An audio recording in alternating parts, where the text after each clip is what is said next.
पालघर जिले के वसई फाटा पर एक छोटी सी बच्ची की हत्या ने पूरे वसई विरार और मुंबई को झकझोर कर रख दिया है।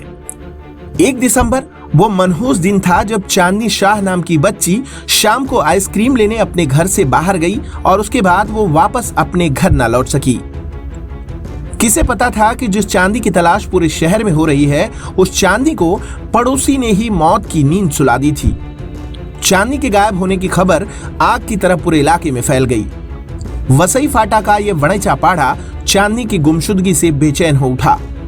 गायब हुई 8 साल की चांदनी की तलाश में परिवार वालों के साथ मोहल्ले वाले भी जुड़ गए। क्या हिंदू क्या मुस्लिम, सब मिलकर इलाके की सबने खाक छान मारी, घरों की तलाशी ले गई, लेकिन चांदनी का कहीं कुछ पता नहीं चल सका।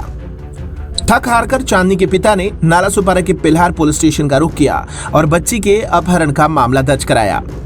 बच्ची के अपहरण मामले को पुलिस ने बेहद गंभीरता से लेते हुए तेजी से पुलिस सक्रिय हुई और मामले में तेजी से जांच करना शुरू कर दिया।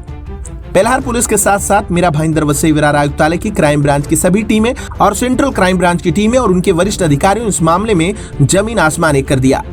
इसी बीच 3 दिनों बाद चांदनी के घर के बगल में एक बंद कमरे से अचानक तेज दुर्गंध आने लगी। वो कमरा ऐसा था जो महीनों से खाली तो था, लेकिन उसके दरवाजे में कुंडी नहीं थी। इस बंद कमरे से आने वाली तीव्र दुर्गंध ने जब लोगों का जीना हराम करना शुरू कर दिया, तो आसपास के लोगों ने दुर्गंध का कारण तलाशने के लिए इस घर की तलाशी ली। तलाशी लेने पहुंचे चांदनी के भाई ने जब वहां एक बोरी को टटोला तो उसमें से चांदनी के कपड़े बाहर झांकते दिखाई दिए। भाई को अनहोनी की आशंका हो गई और उसने बोरी खोला तो उसमें चांदनी शाह की लाश पड़ी थी। यह दृश्य देखकर भाई को चक्कर आ गया और वो वहीं गिरकर बेहोश हो गया। चांदनी शाह की लाश एक प्लास्टिक की बोरी में रखी गई थी। बेल्ट से उसके पैर बंधे थे जो उसकी निर्मम हत्या की कहानी कह रहे थे। यह खबर जंगल में आग की तरफ फैल गई। पुलिस मौके पर ही थी। उन्होंने एम्बुलेंस बुलवाया और चांदनी के शव को पोस्टमार्टम के लिए चीरघर भेज दिया। अब पुलिस के सामने एक नन्ही सी बच्ची की हत्या का कारण और हत्यारे की तलाश करने की चुनौती थी। पुलिस की अलग अलग टीमों ने इस पर काम करना शुरू किया और उन्हें दूसरे दिन हत्यारे का सुराग भी मिल गया। पुलिस ने इस पूरे मामले का खुलासा करते हुए बताया है कि चांदनी के पड़ोस में रहने वाले 14.5 वर्षीय एक लड़के ने चांदनी की उसी दिन हत्या कर दी थी जिस दिन वो आइसक्रीम लेने बाहर निकली थी। मृतक चांदनी की हत्या क्यों हुई, इस मामले पर चौंकाने वाली बातें सामने आई हैं। चांदनी और नाबालिग हत्यारे का घर आसपास में ही है। दोनों घरों के बीच तो दूरी कम है, लेकिन घर वालों के दिलों में बहुत दूरी है। उनमें अक्सर लड़ाई झगड़े हुआ करते थे।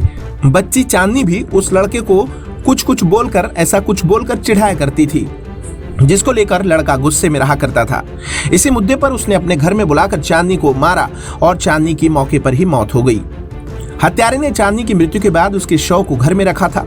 काम पर गए हत्यारे युवक के माँ बाप जब काम से घर पर लौटे तो उन्हें इस घटना की जानकारी हुई। बेटे की करतूत छुपाने के लिए हत्यारे के पिता ने भी अपने बेटे का साथ दिया और मासूम चांदनी के शव को बोरी में भरकर उसे ठिकाने लगाने की सोची।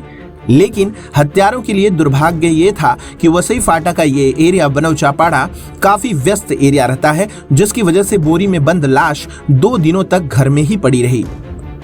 मौके की तलाश में बैठा हत्यारा परिवार जब लाचार हो गया, जब लाश ने बदबू देना शुरू कर दिया, बदबू से परेशान हत्यारा परिवार ने लाश को ठिकाने लगाने के लिए बगल का बंद घर चुना और मौका पाकर उन्होंने लाश को बंद घर के मोरी में डाल दिया। उन्हें लगा था कि इस हत्या का राजफाश नहीं होगा, लेकिन इस मामले में किस्मत उनके साथ नहीं थी। मीरा भाईंदर वसई विरार आयुक्तालय की पुलिस की कार्यशैली ने आरोपियों की नाक में दम कर रखा था। हत्या के इस गुत्थी को सुलझाते हुए क्राइम ब्रांच यूनिट 2 की टीम हत्यारे युवक की तलाश में उसके गांव औरंगाबाद पहुंच गई और उसके वहां पहुंचने से पहले ही उसके इंतजार में जाल बिछा दिया। जैसे ही हत्यारा युवक अपने गांव पहुंचा, क्राइम ब्रांच यूनिट 2 की टीम ने उसे दबोच लिया और अब हत्या का आरोपी युवक और उसका सहयोगी बाप दोनों जेल की सलाखों के पीछे हैं। पुलिस ने हत्या करने के आरोप में नाबालिग युवक पर हत्या और साक्ष्य मिटाने के आरोप में हत्यारे के पिता पर हत्या सहित विभिन्न धाराओं में मामला दर्ज कर पुलिस आगे की कार्रवाई में जुट गई है। तो इस निर्मम और जघन्य हत्या पर इस पूरी जो घटनाक्रम है, इस घटनाक्रम पर आपकी क्या राय है? क्या इस तरीके के लोग समाज में होने चाहिए? क्या इस तरीके से समाज बनता है? आप अपने राय, अपने विचार हमें कमेंट में बता सकते हैं।